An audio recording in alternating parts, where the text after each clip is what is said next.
So, saya menabung 1 bulan 2 gram. 1 bulan 2 gram, 1 bulan 2 gram, 1 bulan 2 gram. So, dalam masa 12 bulan, saya akan ada 24 gram. Bila saya dah ada 24 gram tuan-puan, saya dah boleh keluarkan 5 dinar ni daripada akaun emas gap. So, nampak tak tuan-puan? Saya nak kumpul 10,000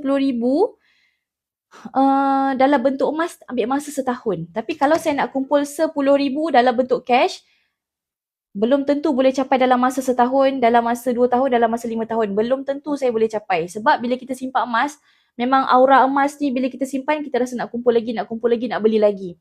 Tapi bila kita simpan duit kan tuan-puan, kalau kita tengok duit kita dekat dalam akaun bank, kita rasa nak guna.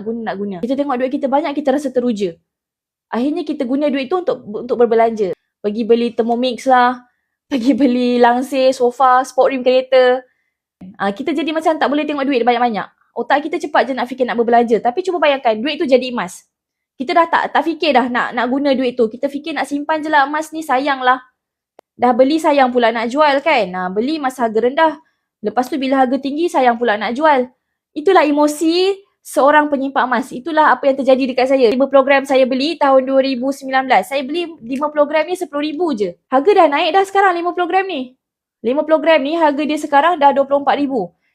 Kalau saya jual, saya dah boleh untung dah. Tapi sayang pula nak jual. Macam tu emas ni. So akhirnya tuan-puan terpaksa kaya dengan simpanan emas sendiri.